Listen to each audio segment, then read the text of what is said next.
Hi, everybody. Thank you for coming. Thank you for kicking off your tech week with us. My name's Dean Mauro. I'm the founder of Tradeit. We connect your brokerage to your AI agents. And today we're going to talk about what I think is the next stage of evolution in investing, which is AI. I want to level set what we're talking about today. I think throughout this week, you're going to be hearing a lot about AI. It's the big topic. And especially in the finance industry, we're hearing a lot of what can be called "this time is different." Stocks only go up, right? Fundamentals don't matter anymore. Trillion-dollar IPOs.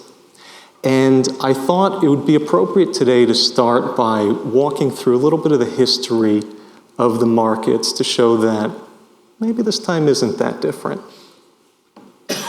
So I want to start our story back in 1792, when the nation was new, the financial markets were just being developed, and we immediately had two crashes in 1791, 1792, so bad that New York State actually banned street trading and option trading.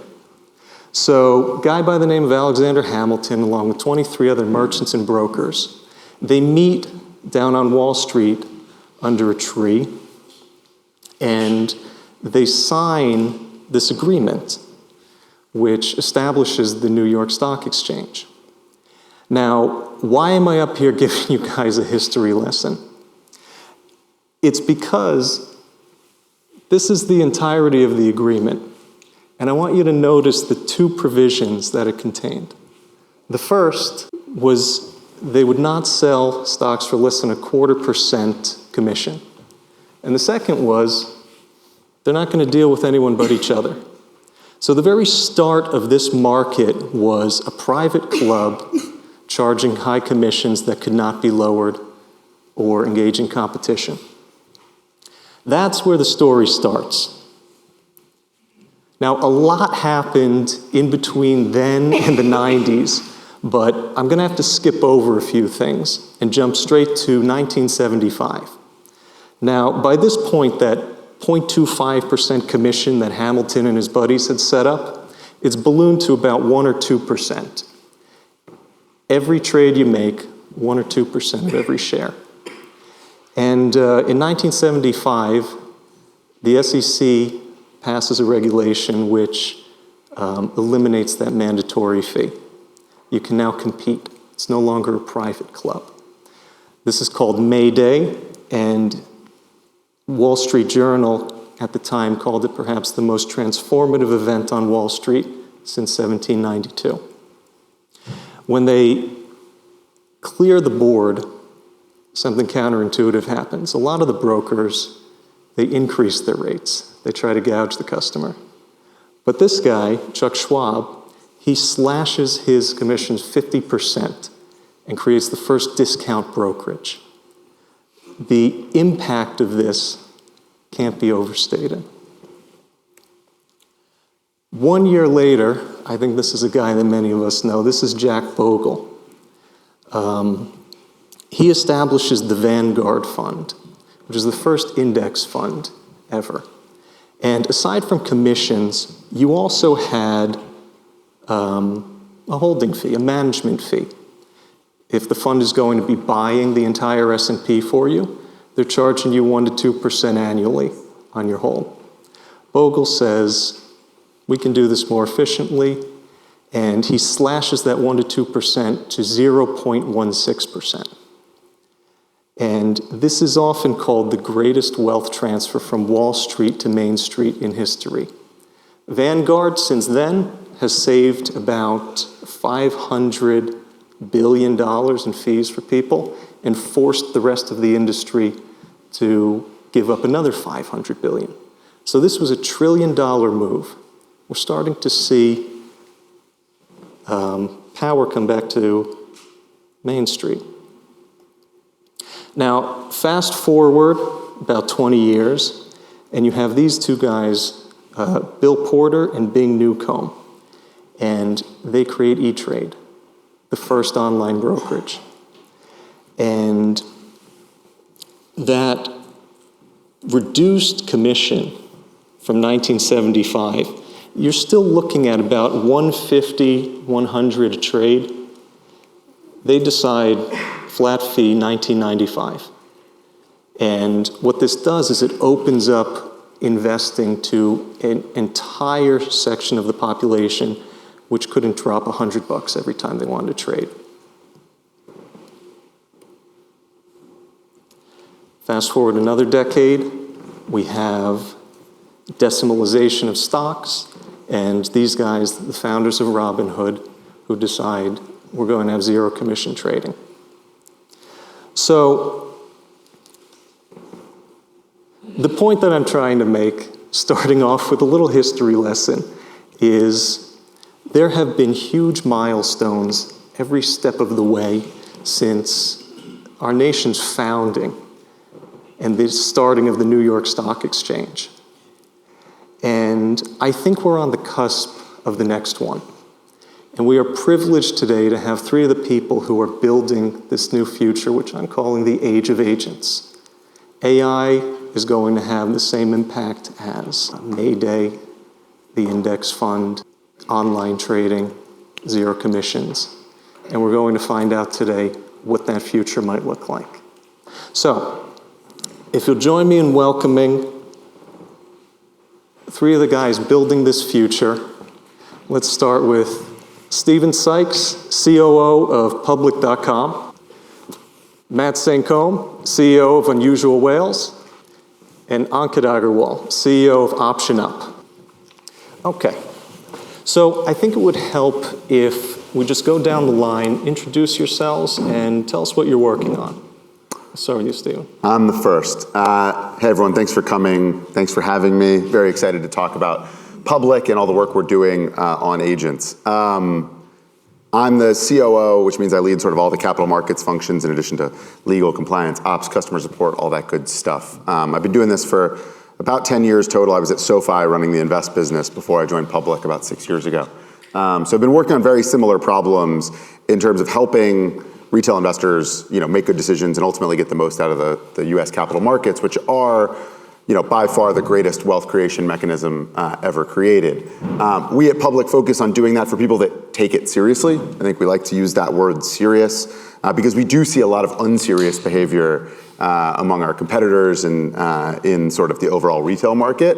And again, serious can be defined in the eye of the beholder, but the most important thing to us is that people approach it as a discipline that they want to do well, that they want to make money in. So I think we see agents and AI as the greatest tool ever created to help people who are serious about the markets to get the best outcomes. And that's across everything from education, research, portfolio construction, and ultimately trade execution, which is the thing I think we'll talk most about. And what we're here mostly to talk about is, hey, how can AI agents help you execute the strategy and intent that you have and to do it optimally, which I think at the current state of the technology is where we see the most opportunity. But thanks.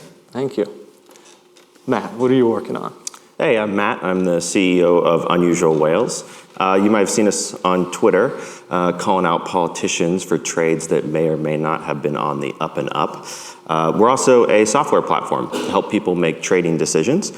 Some of the stuff we're working on and building is we released an MCP so that you can access our API in a little bit of an easier way. So you can take our platform and basically plug it into Claude and build whatever it is that you want.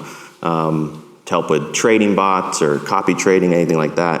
I'm a bit of a vibe coding obsessive myself, so I was particularly happy when we came out with our MCP. And then we just released Mr. Weill. And what Mr. Weill is an AI chatbot that comes with our platform. And he's actually trained to use our platform. So in certain situations with other AI chatbots, you might ask a question about what happened with this options trade or what's going on with this stock. And the chatbot will kind of panic, start searching the internet, hoping someone published some sort of article about it, right? About the top options flows of the day. Our chatbot actually goes to our system and uses it to get the correct answer and then hand it back to the user. So yeah, we're building a software platform, a media company, and I think everything that you need to build your trading bot or any type of AI trading that you want. All right. And Ankit, finish us off here. What do you got going on? Hey everybody, my name is Ankit Agarwal. I'm the founder of OptionUp. OptionUp is a next generation of a wealth management platform that I'm building. And it started off about like almost 10 years ago, or it's been in the works for almost 10 years, where it's this investing strategy that I've built and refined over the years. And it's seen major global events such as a pandemic, 2022 inflation, the tariff uncertainty last year, and then most recently the Iran conflict. And throughout each one of these times, there's been a new addition, new refinement to the strategy. And OptionUp is a platform that helps do the analytics and manage that strategy. And with OptionUp, we're flipping the whole hedge fund model on its head. And basically, I found a new and more efficient way for the average person to be able to get professional grade investment strategies. So, and I've spent about a decade working at a Fortune 100 bank building machine learning and AI models, doing risk and valuations analysis. So OptionUp is here to help everybody kind of get the power of professional grade hedge fund type investment strategies into your hands. So we've got the full field of finance covered here today. Here's what I'd like to do. We're going to start with where we are today, what you guys are working on, dive in a little more detail. Then we're going to see where we're taking this. Then we'll see if we can offer some practical guidance for the people today. And at the end, I'm hoping we have enough time. We'll have some fun. We'll get philosophical. We'll get a little silly and art of the possible, which tends to follow from AI. So, Stephen, let's start with you. This is pretty exciting. Public's the first agentic brokerage. Can you tell us, what does that actually mean? What are people doing with this? Yeah, so I think there are kind of three ways that we see people using AI directly integrated to their brokerage account. And we've sort of met each of those with a product. And it sort of runs a spectrum. I think on the most, sort of earliest adopter, advanced end of the spectrum, frankly, we have a fully featured API, and we see our most advanced users going in, logging into their public account, grabbing their API keys, and never coming back to the UI, right? They're giving those API keys, they're giving our API documentation to sort of the third-party harness of their choice, and they're building, software tools on top of it. They're building trading strategies on top of it, and they're really exploding both the quality of the trading they're able to do, as well as the speed at which they're able to implement new strategies and iterate on their current strategies. So that's been going on for call it a year. I think we all know starting in November with Opus 4.5, we saw that explode as we sort of had this massive democratization in software development that sort of Opus 4.5 presented to everyone. So that's the sort of core primitive here. But over the last 6 months, we've released two other products. One in the middle, which is, again, similar to what Matt said, which is an MCP, which is a more controlled version of that for bringing directly into the more controlled harnesses at OpenAI, Perplexity, Claude, that you can just go grab. And again, it has a lot of context about how the API is built. Again, it's a little bit like melding of the API and the documentation in a way that makes it really well suited, again, to grabbing it and putting it right within Claude if you prefer that UI rather than sort of rolling your own third-party harness. And then the third, which was something we released about a month ago and is still ramping up, has about 10,000 people off the wait list so far, but we're adding about 10,000 people a week right now, is our true in-app agentic brokerage, where it is that sort of same quality AI harness, but sitting on top of our APIs fully featured within our user experience. So you'll open up the agent, you'll see a chat interface like you're used to, you'll type in your instructions about what you want it to do. And really, anything that our apps can do, the agent can do. So it's money movements, it's trading strategies, all of the asset classes, whether it's equities, options, crypto, bonds, whatever you want, it exists within the agent, and you can automate fully on a scheduler basically any strategy or tactic that you want. And so we're seeing that grow dramatically, even within sort of the population that's available off the wait list. And we can talk about some of the cool stuff we're seeing, but that right now I think is, sort of, again, varying end of the spectrum in terms of sophistication from I roll my own harness to I want to really, controlled harness that has deterministic execution, that I know exactly what's going to happen in a fully trusted UI. Like, that third one I think is where we're going to see the most adoption, but time will tell ultimately, and I think we like having all three bets. Nice. And when you say people are rolling their own harnesses, they've been playing with the API for a year. Totally. Is this guys playing around vibe coding, or are these people who are doing this and this is just a better tool? We've always had sort of, software developers by trade who like to code their own trading systems, right? I think that's always been a thing. We've seen those businesses on Interactive Brokers and TradeStation and Alpaca for, probably 5 or 10 years, right? Like this has been a part of our market, but a really niche part, because you both have to love trading, but not be a professional, but also be a software developer in order for that to be truly accessible.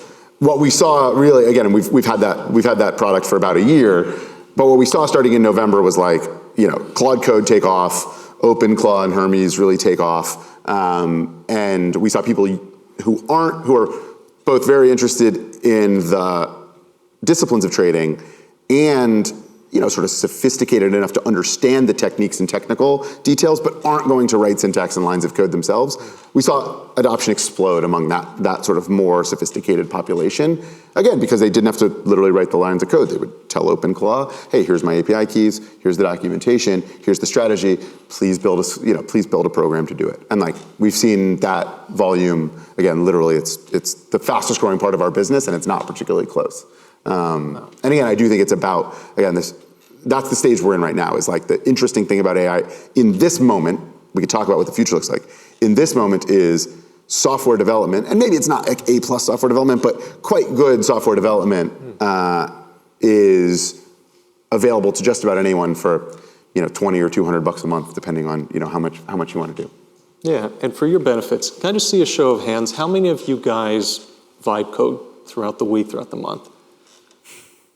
Okay, yeah, that checks out. This is Tech Week. And how many of you started doing that before November of last year? All right, you guys are fucking cool. Yeah. I was again, I think I had gone through this phase of personally, experimenting with shit. I'd try something, and it'd be okay. It'd take 6 iterations and cursor, and it's throw away the code base because it'd get too big for the context window, and start again. So again, I think I'm probably in a similar state as you, but it took off in November in terms of actually being able to build something you would trust to trade. So yeah. So Matt, I want to jump over to you because Unusual Whales is one of those, what I'm calling a fire hose of data. You take options flow, insider trading, congressional trading. You have a massive amount of data that you guys process and make available to the public. And that's a core piece of this whole AI story. You could basically break it down into data funnel, brain, execution. And you guys are a huge part of that. So how has this changed Unusual Whales' business? What are you seeing people doing with it? What are they building? Yeah, well, we're really a data company at our heart. And we do have that fire hose, and we do have a lot of different types of data, including some that are a little less common, like politician trade data. And we recently bought a prediction markets analytics business called Hashdive. That was one of the early builders in the space, and that actually comes with your Unusual Whales subscription now, is a bunch of prediction markets data. But rather than a fire hose, so as a vibe coder, the fire hose is great, but it's a little hard to make sense of. And so one of the things that we have is a software platform that's been built over 5 years that curates and filters this data. So we do have every options trade, but you can set a criteria of the ones that you want. And then as you're vibe coding, you can actually get just the real important answers so that your context window doesn't get filled up and you can actually build what you're trying to build. Another thing about some of our data is on the prediction market side, I would urge anyone to go try, if you go over to Unusual Predictions, there's something you can copy and paste. And it's a API key and instructions. And I recently built something that I was particularly proud of with only a couple prompts, which is you can take this information, you can say, find me 10 wallets that have done potential insider trades in the last couple months, and build me a watch list of all these suspicious wallets, and then send me an alert whenever they make their next trade.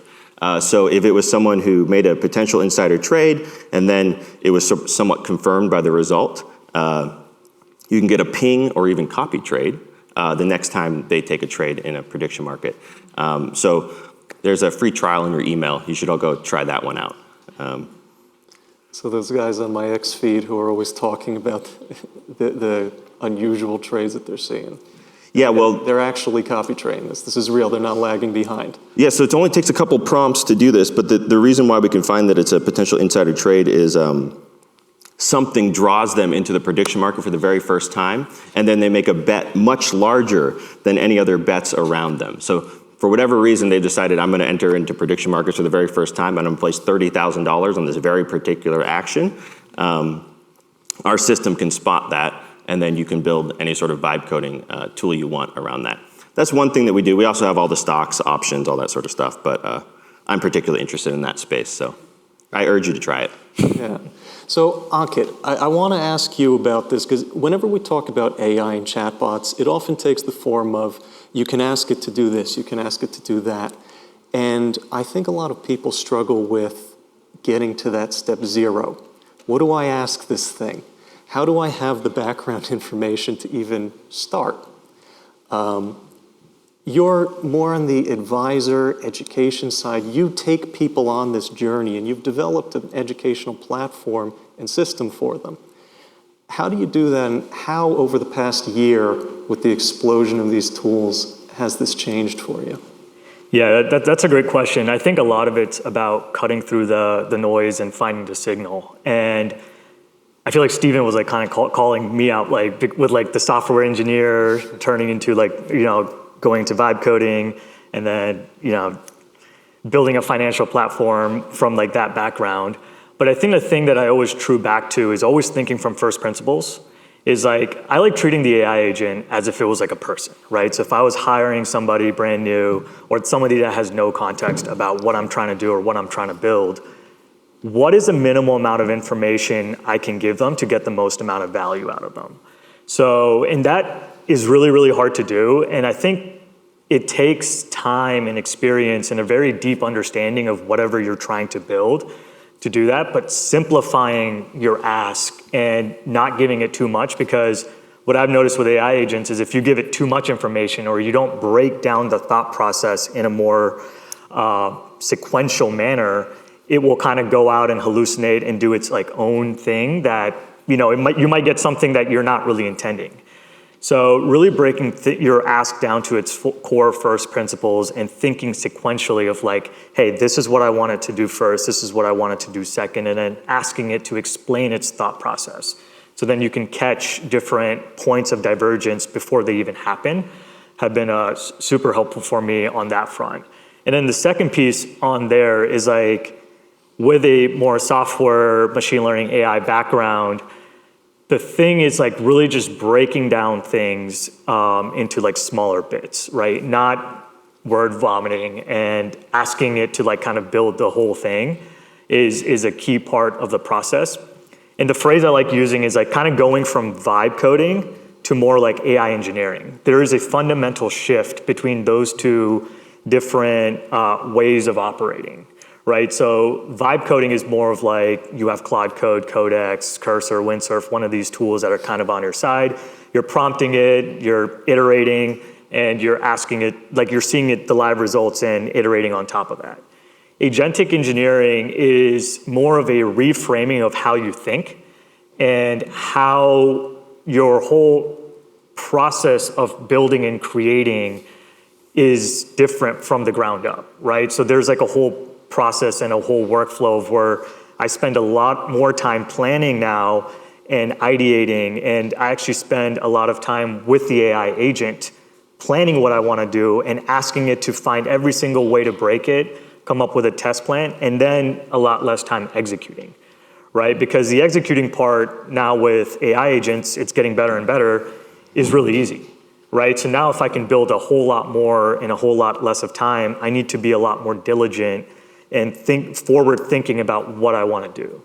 So to really just get started is like, maybe start with like a document and think structurally of like what you really want to build, and how you validate what you built is actually correct. This is actually really interesting. Some of you might have seen Sequoia released a report a couple months ago, and they had found that about 50% of code is being written by agents now. The amount of code just surpassed people. And they made a distinction, Stephen, between the co-pilot and the autopilot. And it seems to me that we're still pretty squarely stuck in the co-pilot era, which has its benefits, its control. It's sort of like talking to an employee rather than putting your faith in some Totally. ghost that's outgoing. How do you guys think about this as you're building an agentic brokerage? Is there a benefit to the co-pilot? Do you want to move to an autopilot stage? Yeah, it's an interesting question. So I think and again, I don't know, maybe I'd be curious in the Q&A section who agrees and who doesn't, but where we see the technology and from our own daily use, we think it's best served right now to use an agent to show up with an intent, build a system, and then have it execute deterministically. Now, listen, on the API side, on the MCP side, do what you want. It's cool. You guys want to experiment, you know what it is. But for what we build in our UI for mass consumption, we want the agent to come up more or less with a deterministic system based on your intent. And it's really helpful at doing that. And I think that's sort of the highest and best use. And a good example, we can talk about sort of options trading strategies, but I think one I like to use a lot is hey, if I approach my broad investment portfolio, let's say I own 100 different positions, pretty broadly bought over time, but I decide I've got no cash and I need to withdraw $5,000. So I need to sell $5,000 worth of positions. Now, I can go into an agent now and say, hey, I'm pretty agnostic to what's in my portfolio, sell the $5,000 worth of positions that will have the least tax impact, or the best ultimate tax outcome. That would be onerous for any of us to do in our own portfolios today, clicking through cost basis, downloading CSVs, blah, blah, blah. It'd be super annoying, but the agent pulls that in literally 10 seconds, and it's hey, you should sell these 6 positions in these lots. Here's a button. Would you like me to do it? Yes, please. But I think where we're at in the model is that's great, easy to do. You kind of have to know enough to be tax sensitive in the first place. Which I think is we're in this place where there's part of the world that sort of knows enough to know how to use the software well, which I think what we're all saying here. There's sort of part of the universe that still isn't. And I think that's the gap we're going to close is, the co-pilot world, you have to know enough to prompt it to do the right things.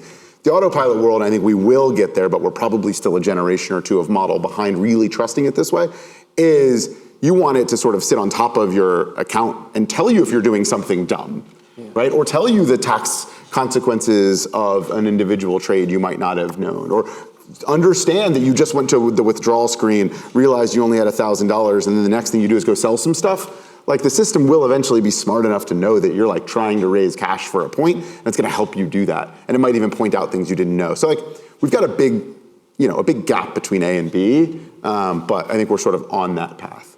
Yeah. Matt, the trust element of this is something that's interesting.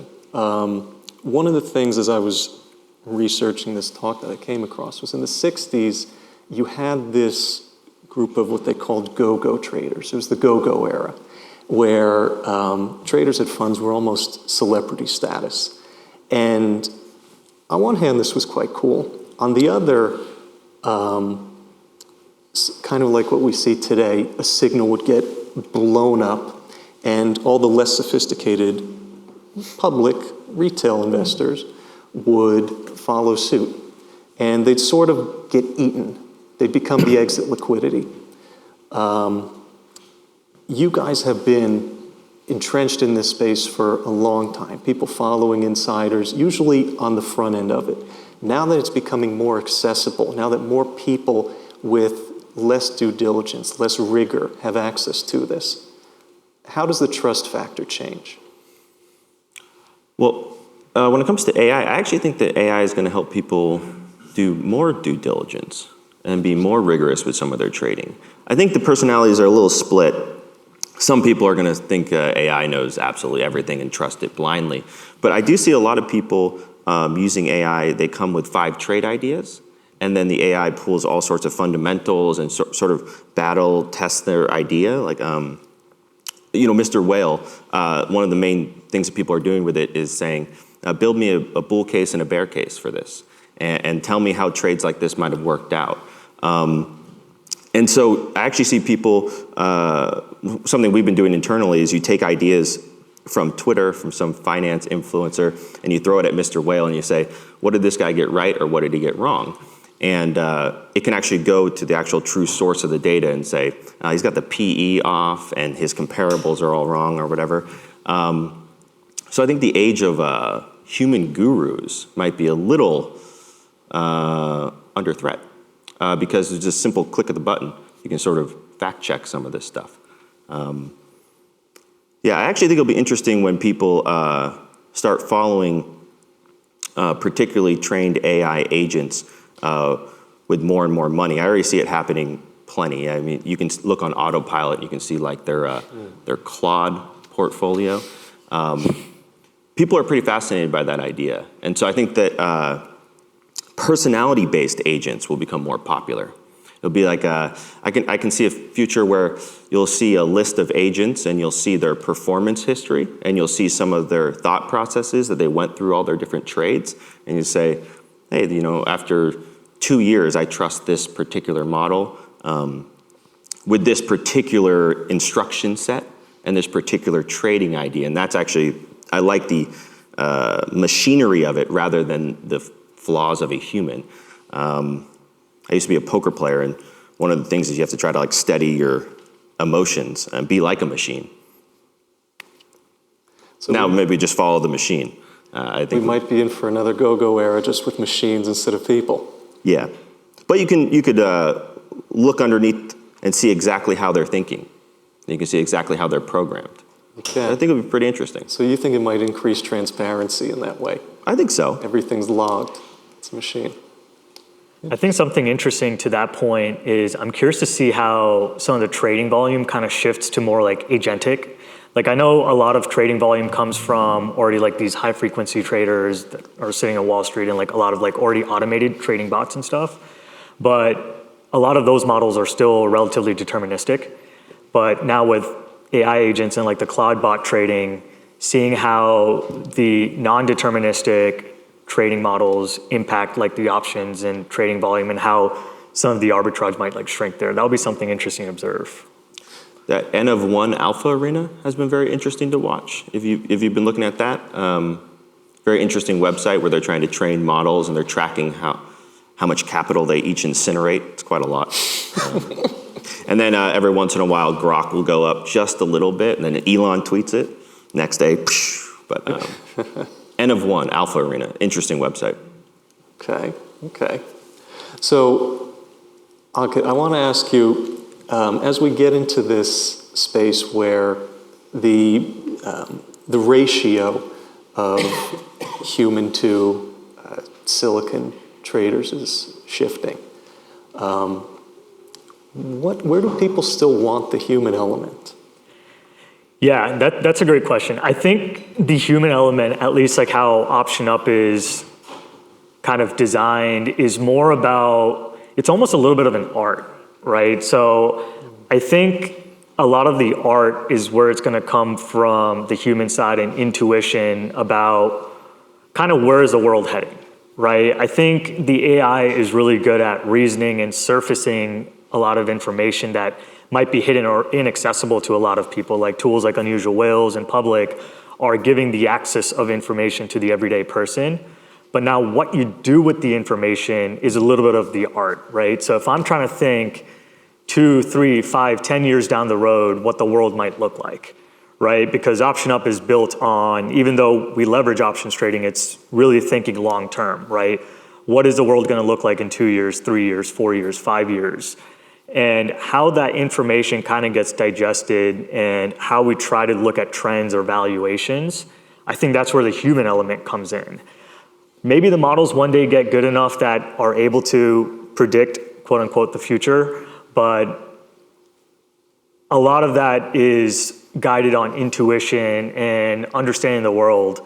Because like the way I kind of invest is not just based off of looking at numbers or reading like company insights. Like I do all of that, right? Like I join earnings calls, I read all these different 10Qs and basically all these documents.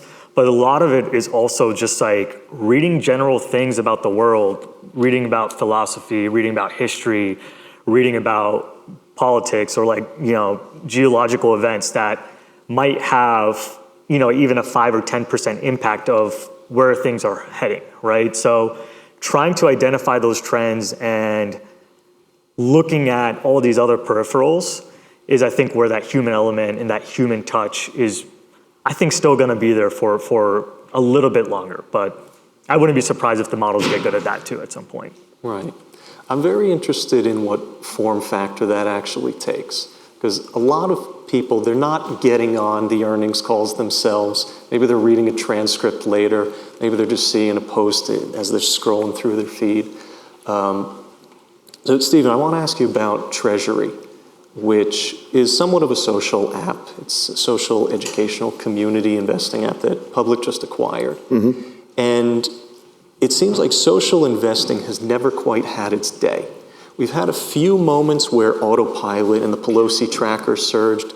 Blossom, which runs an investing community, has some cool events. They've done quite well. I hate to disappoint, but the reality. Public. I don't know how many of you remember Public's history, but zooming out 6 years ago when we actually launched with a deep vein of community, our own internal social network. And it was really cool to start as we had a really small curated community of people who were contributing. Over time, as we scaled into a huge business, it turned into a dumpster fire. Absolutely terrible. People pumping their own, tokens, and we had crypto. It was and it was almost impossible to moderate. Again, we didn't have AI tools, and it was oh my God, this is absolutely the worst, right? You'll get pockets of people posting really thoughtful stuff, but the vast majority of it was just pump my bags, right? This thing's going to the moon, AMC, GME, and man, I think if we that was me. Yeah, why are you making fun of my comments? I'm very sorry. I'm very sorry, but I think if I went back and I looked at all those hypey posts from 2021 and we ran some portfolio analysis, those people lost tons of money. Just wasn't good. I think again, this is a pretty sophisticated audience, so I hope you're sympathetic to my point of view. Anyway, we wound that down over a year ago just because it was very clear that that wasn't contributing great educational and even trade information to the broader community, and that's why we shifted all of our resourcing into AI. And I think that's the reality of why we acquired Treasury and their team, who are running as a small startup in the space as an investment advisor. I think that was the team we want to help us drive the journey from what I would call agentic brokerage, where we're sort of a co-pilot helping execute based on somebody's strategy and intent, to a more full autopilot agentic advisory experience where you've got a bunch of really great nested educational information within there to help people ultimately be a partner, or have AI ultimately be a partner in helping people make decisions. Again, where we're at today, it's all about you come with an idea, strategy, intent, and it's going to be the best possible way to execute. It's going to it's going to find the optimal wheel strategy for you, the optimal covered call strategy, and then manage it all, flawlessly and deterministically. That's great today. I think where we're going is helping people decide that, or understand and learn about a wheel strategy they may never have heard about before, and how that can play a role ultimately in their overall portfolio. Wheel strategy is probably a bad example, but more broad modern portfolio theory sort of ideas. Right. So it sounds nice. It's increased access, supposedly. And Matt, I think this is a good question for you. One of the first questions we got when we posted about this event was, if access is increased, if everyone has these AIs feeding them education, feeding them information, and really distilling the signals down into a digestible format, do we get to a place where everyone is trading on the same information? Do we get to a place where the signals eat themselves? I would just say no. I don't think so. Is there too much variability? Yeah, the styles of trading that people are going to implement, all the niche data sets, all the different views and macro viewpoints. I think when new technology comes around, people have a tendency to think it's going to all going to converge and like overly solve something. I think what's going to happen is people are going to use AI. Smaller retail traders and smaller funds are going to use AI to figure out pieces of the market. Particularly, I think retail traders are going to be able to have access to more data and more tools, and they're going to find strategies that work for them where only their amount of capital is Berkshire wouldn't be interested in playing these strategies, let's put it that way. So you're gonna have people with $20,000 in their trading account, and they're gonna have a little set aside budget for data and tools, and they're gonna find an interesting way to trade this amount of money. And I think they are gonna find an edge. It's an edge that other people aren't going to care that much about. You already see this a little bit in prediction markets. People find this is my little space where I can have a little bit of alpha for some amount of time until it gets whittled away. But so the idea that because everyone's going to have AI and everyone's going to have a bunch of data, we're all going to take the same trade. Not any more than we already do, I would say. I'll be more specific actually with some stuff we're seeing, which I think echoes exactly Matt's point. One interesting strategy that we see our members starting to scale up in the last few months, very boring, is like market making in the pre and post market. So I don't know if any of you have traded in those pre and post markets, but between like 4 a.m. and 8 a.m. in like some pretty large ETFs like VOO, the Vanguard ETF, spreads get really wide. And like, there isn't a lot of volume, but things trade a little bit here and there. We actually see a few of our people who have built agents to specifically quote the inside spread of like these like massive ETFs in these moments where there's no liquidity, and they might only get hit for 100 shares every other day, and they might only make $5 on those things, but it's effectively, again, if you hedge it well, like there's a freely available hedge instrument that has a 0 bid offer spread at the exact same time. If you hedge it well, like you can execute those strategies flawlessly. Yeah. And it's not worth Jane Street or Citadel going and spending time monitoring that market or even quoting in it. It doesn't fit in their overall risk profile. It's not worth having part of the thing. But for somebody who's like, hey, I got a $20,000 account, I can make $5 a day without ever, based on this agent, those things are really scaling up. And there are a bunch of those micro opportunities throughout the markets. Exactly. And then you have to worry about what's my time investment here, but with AI and some automation, totally. you have 5 different little strategies and each one make you, so I think that's what's gonna happen. So the marginal cost to your day, you don't have to be sitting in front and watching the chart. You don't have to be waking up at 4 a.m. to do this. No, and it's pretty simple scripts, right? Yeah. Pretty easy to build deterministically to monitor the data, right. to put the hedge on. And again, if you kind of know, you're like, oh, VOO spreads are a little too wide. I don't exactly know how to execute that. That's like a great place to talk to, one of our agents, your own agent. I also think people too often when they talk about this, they think that that there's going to be all this the model is going to be asked should I take this trade? But what I think is going to happen is people are going to use all this data and vibe coding to create very deterministic triggered based systems. Yeah. So it's they're going to find a little edge and they're going to say if this then that, and that's a simple line of code that normally, like you said earlier, it would only be software developers who would want to do this. Now everyone is going to rise to that level of being that quality of software engineer. And I think the people in this room are probably the tip of the spear. People who are most interested in it and who are willing to go over some of the friction of being an early adopter. Yeah, it's not perfect. Yeah, but it's going to get better and better and better, and soon it will be it'll be like trading on your phone. Yep. The idea of using an agent to assist you in trades will just be something everyone takes for granted. So I personally.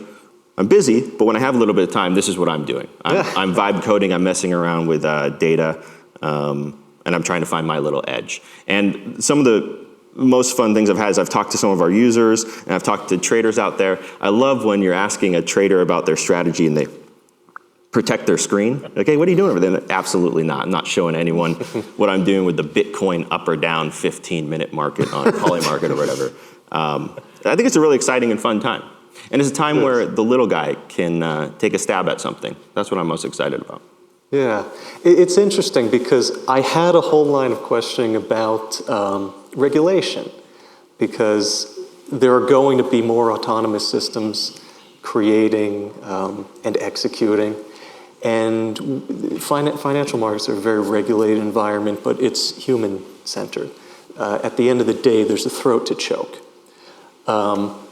And I was going to ask, what happens to this regulatory environment if there are autonomous actors? But it sounds like the technology is non-deterministic, funneled to a deterministic executor.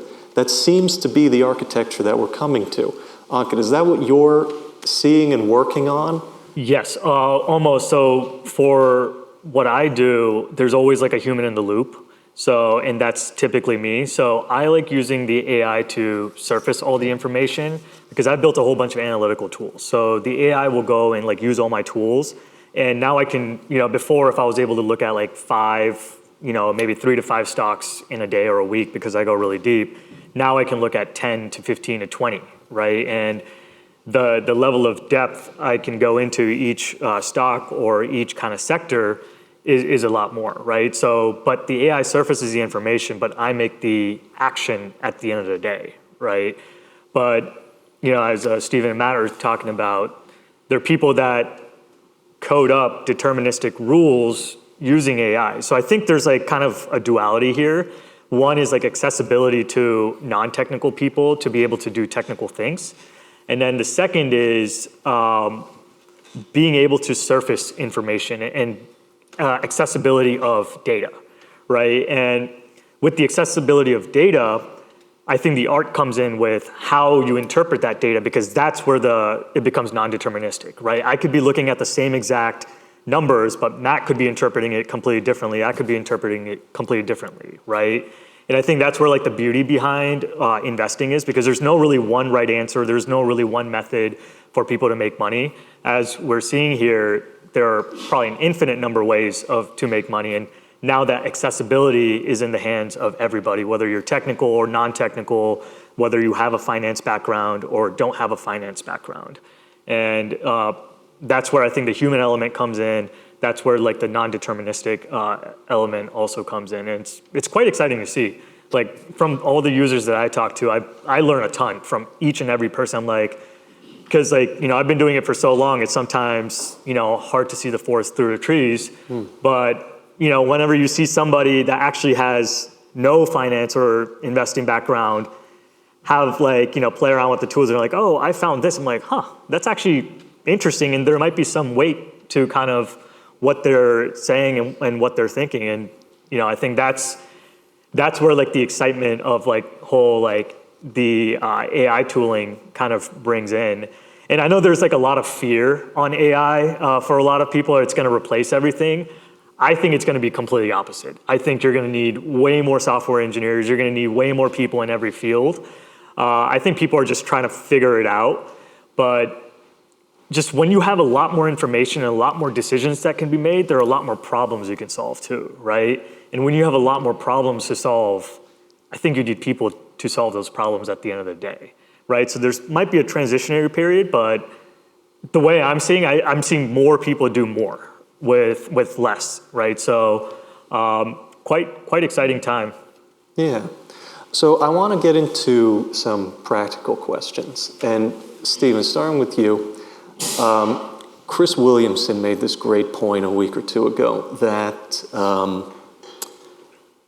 AI pulls you towards the mean. You don't see great writers improving their prose by asking ChatGPT to rewrite it.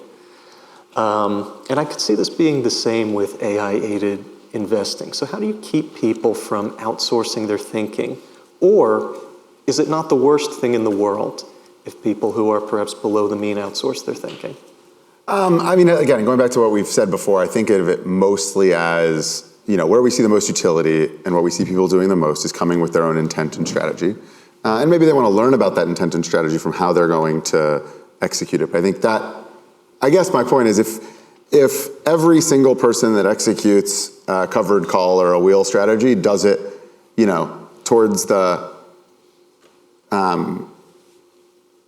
sort of the accepted wisdom, the sort of semi-optimal, it might not be the literally optimal, but hey, we're actually going to do it in the mean sort of way and we're going to execute it well, that would be amazing, right? I think what we see more often is people executing these strategies dramatically suboptimally because they read something or more likely saw something on TikTok and gave it a try, and you're just like, no, they're just like some pretty good rules about how to manage these things. Like, just do it well. The AI is pretty well internalized. Just say you want to do it, and it'll give you a few options. And there's some risk trade-offs here or there, and like you got to make good decisions. But I don't know. I think it's mostly the second thing, which is like, actually, if we get trade execution more towards the optimal or efficient frontier, given a set of strategies, I think we're going to, really help retail investors out for the vast majority of, more sophisticated trades.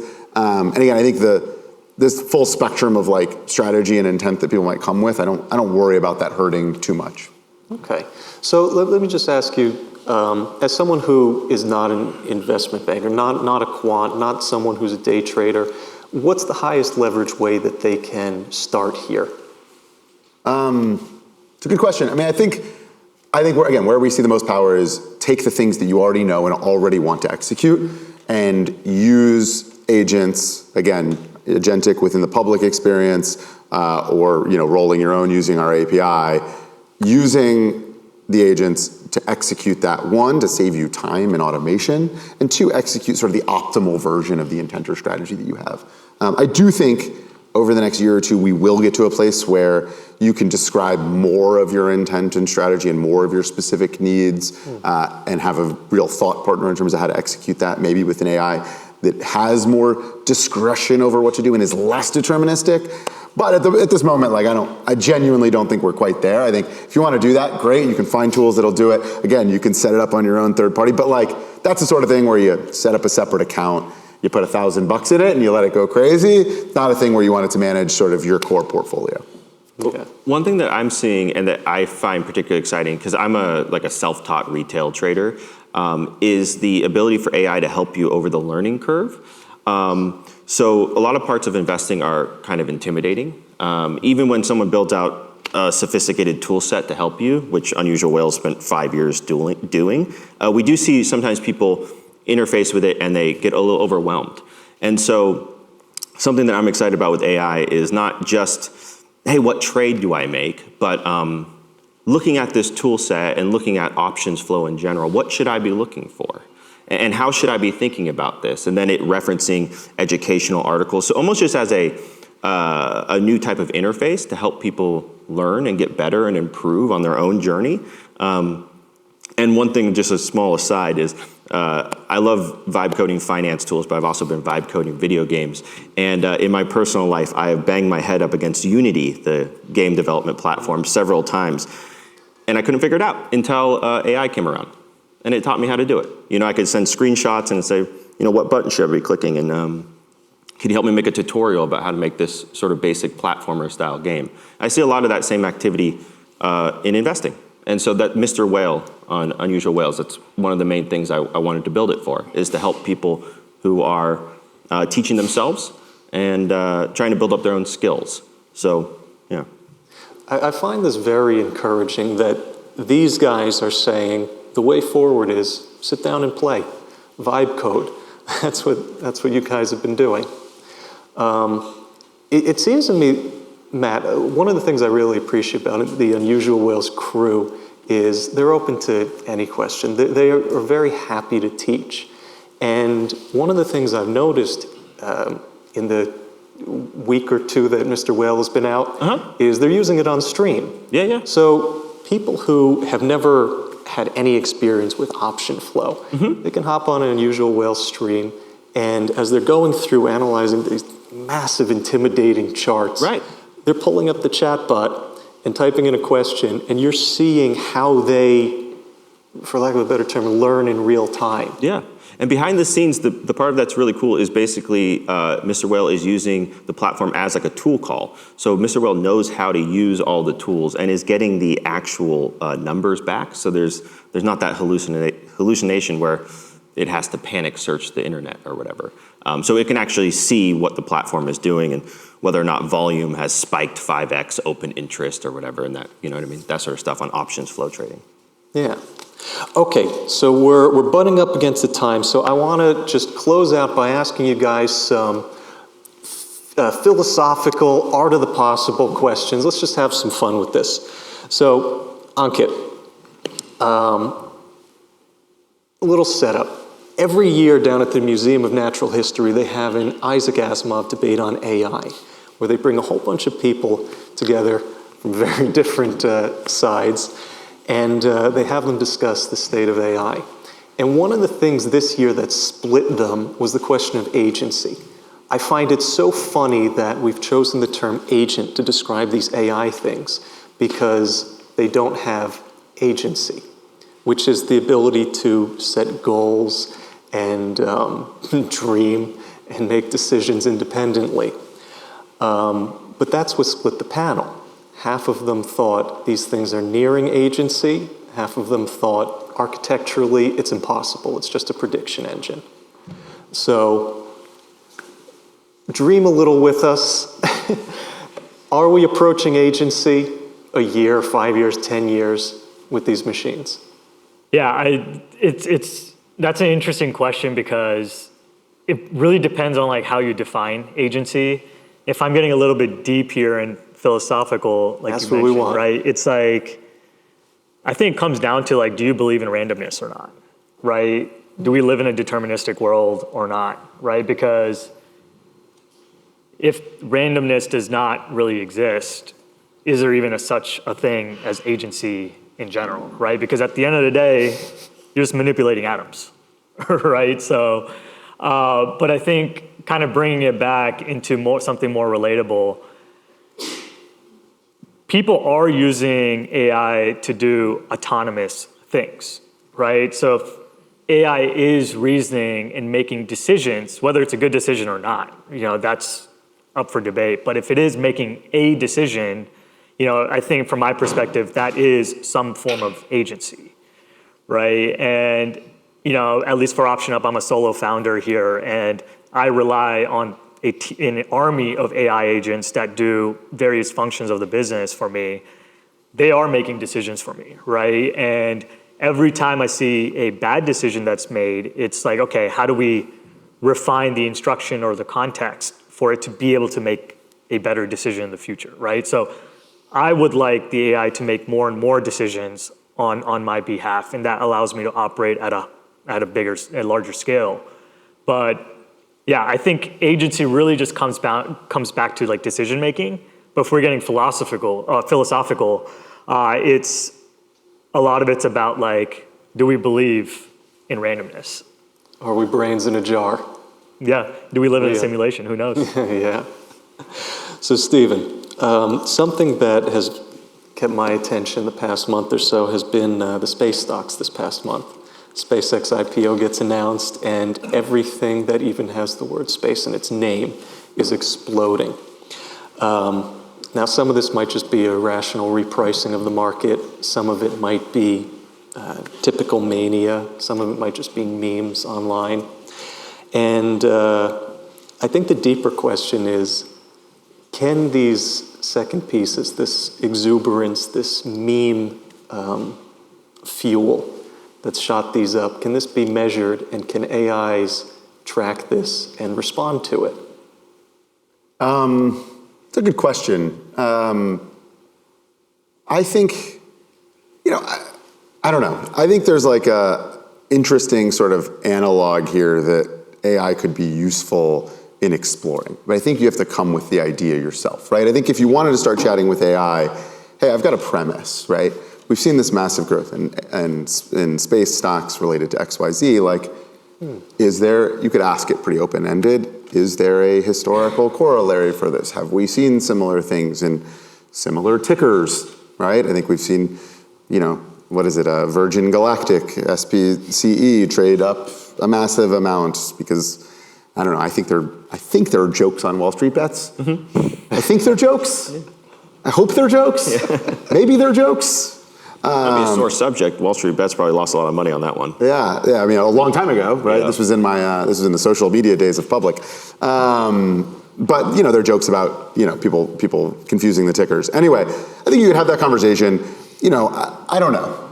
Again, I think it's a little bit of it can be a helpful thought partner in terms of exploring these things and bringing to the fore data that you might not want to go and search for in terms of ticker clashes and so on. One of my favorite trades right now, and I actually used AI for this, is sort of, there are these closed-end funds that are trading, that have exposure to Anthropic, OpenAI, and SpaceX. I'm not going to give any tickers because my compliance will be really mad, but they're all trading at massive multiples to their net asset value, and even multiples to their net asset value, assuming SpaceX is a $2 or $3 trillion company. I mean, we're talking 5x their net asset value, and this is a phenomenon that is actually not unique. If we zoom back out to 2012, when Facebook was coming public, back then it was Facebook. I'm old enough to remember, there were equivalent closed-end funds that had pre-IPO positions in Facebook. And so I actually had a conversation with Claude about that data and what happened. It was called GSVC at the time.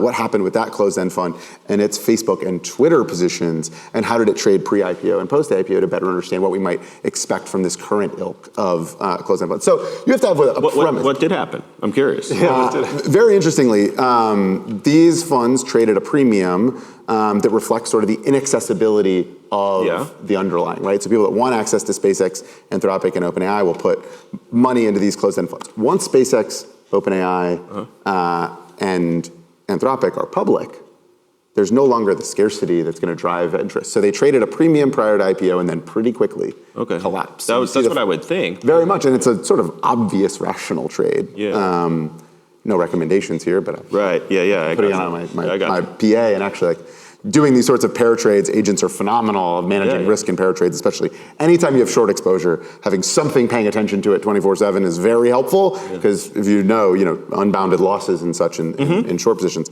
But it can be a really helpful partner in sort of exploring those sorts of dynamics. So again, I think you have to come with, it's at a stage where it's probably, if I had just asked Claude, it might not have found GSVC. I had to know it was there. But once I asked Claude about GSVC, it pulled all of the historical data, the key dates. And I was like, man, that saved me so much time having to go and pull all of this and look at the chart. And, So anyway, there are some use cases like that I would encourage people to explore when they do find, interesting things in the market. The truth is, very little is new under the sun, right? There is some historical corollary, and a lot of these capital markets inefficiencies continue to happen time and time again. Again, history doesn't repeat, but it rhymes.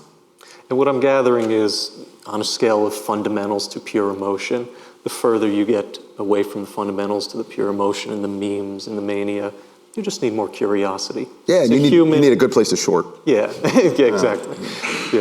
Human tool to... Public offers shorting. My dad called me the other day and told me he had bought something with SpaceX in it. I didn't sound good on the phone. I was like, I got to tell him to get rid of that. Yeah, tell him to go the other way. I know. Tell him to go the other way. There are a couple good Claude. It's funny. There are a bunch of ways to play this, and they're not all created equal. There are public companies that have a lot of equity exposure to SpaceX that are trading at a reasonable, actually, discount to the SpaceX valuations. Then there are these closed-end funds that are trading at massive premium. They're great spread trades out there. I think he could hear the hesitation in my voice, and then he just said something like, "Well, I just need someone stupider than me to buy it afterwards, so it's fine." All right. Yeah, he's got a couple weeks. I know. I was like, I'm going to call him. Come June 13th. The greater fool theory for a couple of weeks is kind of a dangerous trade. So hopefully Pops isn't in too deep on that one. Oh, boy. All right, Matt. Close us out with this one. I heard a story about Nietzsche when the typewriter was invented, how his prose got shorter, more stilted. We talk about a lot of the benefits to this amazing technology. I started by saying this is going to be the next big milestone. It's a new age. But let's just answer the question, what do we lose?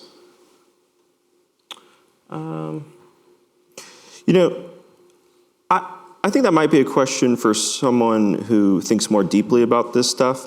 I think a little bit like if there's a new tool out there that can help an average everyday person make a better financial decision or make a little bit more money, I feel like that's my job, to commercialize it and help people improve their own lives. I come from a generation that's locked out of home ownership, and none of my friends have homes. And there's just all this asset inflation and all this sort of stuff. And I see a lot of people turning to sort of more speculative stuff. And if they're doing that, I just want to help them do a better job at it, to be frank. And so whether or not AI can dream or if it's going to take everyone's jobs away. That seems to be a question of whether or not Dario and Anthropic are raising money that week or whatever. He goes out and says it's like the end of the world. So what do we lose? I don't know. We probably lose some like not so great finance newsletters or something like that. You know what I mean? That are kind of expensive. But I think what we gain is the little guy getting more powerful tools, which is what Unusual Whales has always been about. That's why I was so drawn to the company. Publishing data about politicians and building tools for retail investors, the institutional quality. We'll see what we lose. I don't care. It's a beautiful answer. All right, we're going to call it there, and we're going to start a Q&A.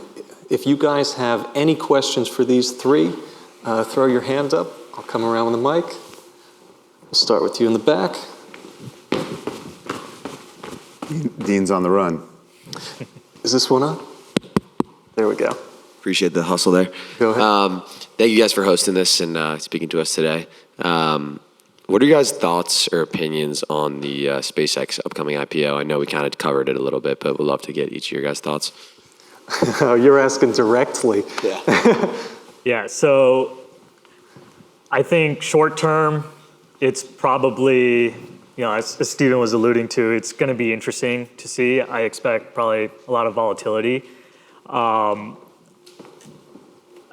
I was kind of like mentioning earlier, I think investing is a lot about intuition and like where you think the world is really headed, right? So if we feel like, SpaceX is really going to usher the new age of space-related data centers, that's an untapped market, probably a large TAM there, right? So that'll be interesting to see like how it kind of trends long term.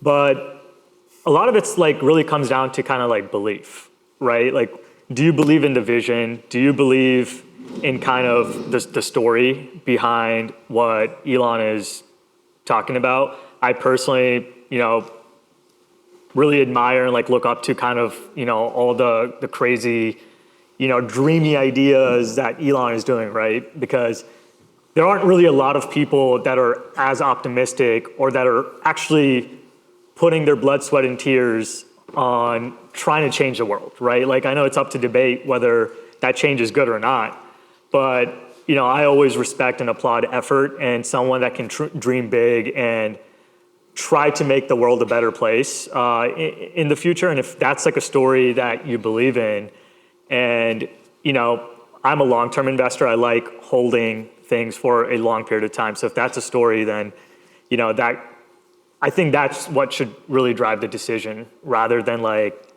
trying to find how you can make a quick buck, because I don't think anybody really knows what's going to happen, right? Everybody has good guesses, but I don't know if anybody really knows with certainty that this is exactly how it's going to move. And, that's the difference between gambling and investing, in my opinion. Sure. Do you guys want to answer that one? Will the compliance departments be mad? When you sign up for Twitter, if you say that, when you sign up for X and you say you're interested in finance, Unusual Whales gets recommended to you. So I'm just going to say, man, SpaceX, absolutely. I do think that there's been some interesting reporting about the rules that have been changed related to the index and how some passive investment is going to go into it. I think that that's worth reading about and considering. Personally, I'm probably a wait and see on that one. Yeah, I was going to say something similar. I think it'll be an interesting litmus test in the market, about where we are in the cycle and the level of optimism. It's a 20-year-old plus company trading at, many, many multiples of revenue with huge dreams ahead and requiring more capital than we've ever seen raised in an IPO. Now, not like a totally unprecedented amount in capital markets, right? OpenAI just raised $100 billion, right? Like, I think we're gonna be somewhere in that range. So it's not like insane, but it's still gonna be a lot. So we'll have to see how the market consumes that and where we are in the cycle of just optimism. If it trades well, we're gonna have a very fun next 12 months as we see OpenAI and Anthropic also come to market. Right. because I think those things can be sort of perpetual motion machines in terms of driving overall interest in our equity markets, and big IPOs like that. They really do drive interest and demand, which we see building a perpetual sort of cycle going forward. Interesting. I really do think if there's one person that you probably shouldn't bet against, it would be Elon. Totally. And I do think whenever I have the temptation to short any stock, I try to check my own ego and realize, just because I don't understand something, it might feel good to be right when you go short on something. It's a lot easier to make money on the other side. So It's true. Yeah. Nice. Cool. I think the one last thing that I'm really excited about the IPO is like earnings calls. That might be like a nerdy or like boring thing. Do you think they're going to have earnings calls twice a year, maybe? I hope that doesn't pass. That's crazy. Twice a year, maybe. I think Elon will be the first one to cut to 2 a year. Getting more transparency there will be interesting. Yeah. All right, you had a question. Well, thank you. Very interesting discussion. I just wonder, so far we don't have so many agentic trading in the market. Well, not all, right? So we are still beating with professional investors versus the individual investors, and we are human, and most of the time we're not rational. But now, if everyone use agent, is algorithm, is calculations, momentum. So what are we really beating with each other? So if everyone uses same, strategy, or if I go to ask a cloud, I have those situations, those scenarios, give me your strategy, your calculation, so I know what other people are doing. So if I'm able to get all those strategy from AI, so what are we really beating with each other? So I think you're coming to the herding question we had earlier and that we discussed for a little bit. And I think the one thing I didn't say is,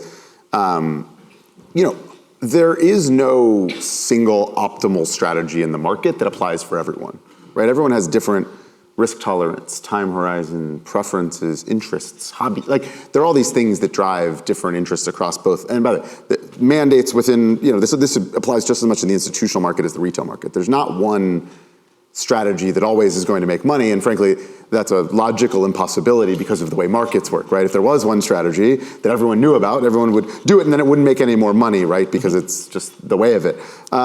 So again, I think we exist in a market of ideas and preferences, and I think where we see the markets come out is it comes back to there are some rational differences in strategies among people and institutions, and that's going to drive sort of differences in outcomes. So I don't know. I think you're going to see more local maxima within those strategies or within those sort of preferences, risk tolerance, time horizon, as people do a better job of implementing the things they need using our capital markets, you'll see that local maxima, which is good for those people, but I don't think you're going to see sort of herding across sort of broader market overall.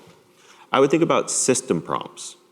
That's how I would think about it. So, it's not just going to be everyone asking the same model or even the same system prompt, these questions. So I imagine in the future when people are more reliant on AI for investing ideas, they're going to be put through these funnels that are going to ask them about their trading persona, what they like to trade, what they're interested in, and then it's going to give them more personalized advice.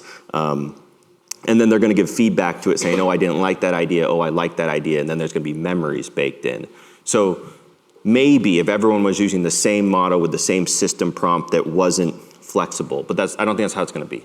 Yeah, if you're like a U.S. retiree, I don't think models are getting to a place where the best trade is the yen carry trade, right? You're not, again, it's there's some things like that that's just, even though that might be a great trade, just, again, we're still going to have pretty big dispersion across preferences. It's kind of like investment advisors. I think the system prompts will basically be like investment advisors. Yeah, I agree with that.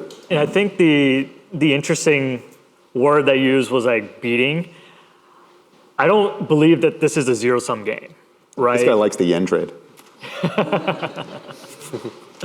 So maybe it's not really a competition, right? As Stephen was saying, there's many ways to win, and I think everybody can win, right? And see, with the launch of Robinhood, Public, all these new generation of tools, unusual whales, I think it's really elevating those retail traders and just accessibility, right? Now we all have the same data that Jane Street and Citadel, or maybe not completely similar, but a lot more than that was there 10 years ago, right? So with that data, I think it just opens up to many more new ideas, right? And many more new strategies, and maybe a lot of them can win. Nice. Any other questions? All right, we're going over here. Hey, thanks, guys. Quick question was more about retail investors transitioning to institutional investing. Do you see that trend picking up, and do you think AI agents or what have you would kind of accelerate that transition?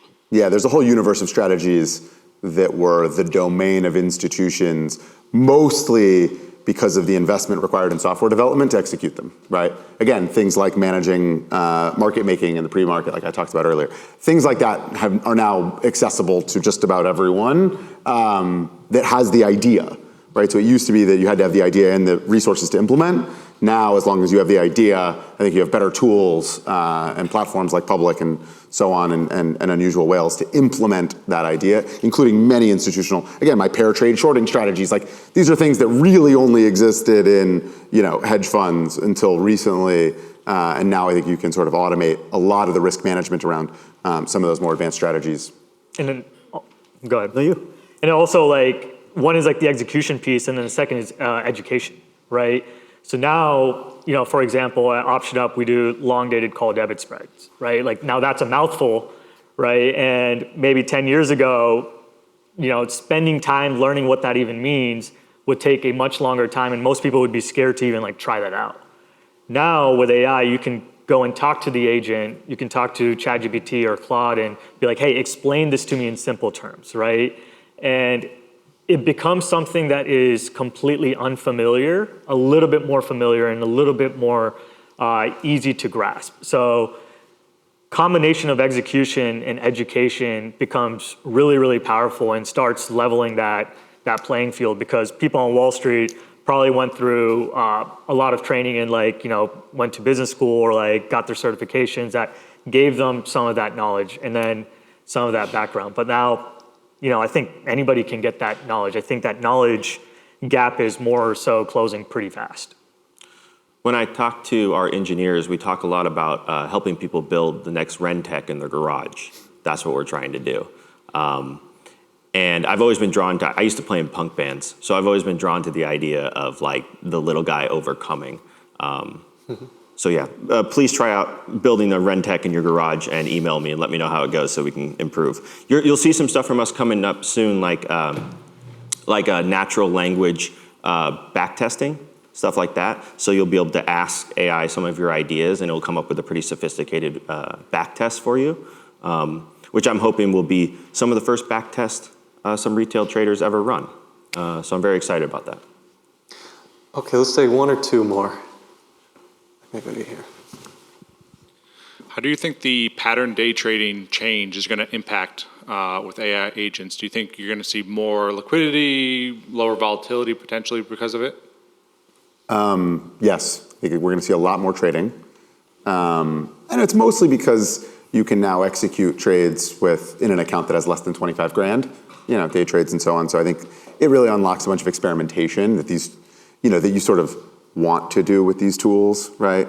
Again, I'm not a big, genuinely, everyone can have their own preference. I'm not a big believer in paper trading. Like most strategies, you don't need that much to scale. And frankly, if you can't put $1,000 into a production environment to test your strategy, you probably shouldn't be trading that strategy. And so, again, I think being able to, actually test in production strategies at, day trading strategies at under that 25K limit it's awesome. It was such a stupid rule, and we had so many people run into such dumb shit all the time. And it was totally just arcane rules that nobody should know or need to understand, because none of it makes any sense in 2026. I'm very glad that we actually had something rational happen in the regulatory world. But yeah, we should see a pretty big growth there. I'm pretty excited about it. I think retail traders, though, should be cautious of or at least aware of a coming change in a business model I've been thinking about where, you used to just buy a piece of software one time, then there was a transition where you started buying it every month, right? A digital piece of software. And I think the next big leap will be giving the authority to an agent to take actions on your behalf on a repeating manner. And when you're making these trades, there's fees that are being generated. And so it's a double-edged sword. One side is you'll be able to run these strategies that you wouldn't be able to run if you wanted to have a healthy, productive life or whatever, make 1,000 options trades a day. But on the other end of it is the amount of fees that are going to be generated are going to be massive. So you have to make sure you're calculating that into what your actual net is and that you're... On Public, we have net rebates on every options trade. So you'll make money. So you can find a profitable strategy trading 1,000 contracts a day. I think that's going to be a really interesting double-edged sword that people are going to have to look into. Yeah. Well, that was something that happened in each of those milestones as well. When Schwab cut the fees 50%, well, more people were trading more. So they were paying more, despite the fact that each increment was less. Yeah. Let's take one more question, then we'll go to the workshop here.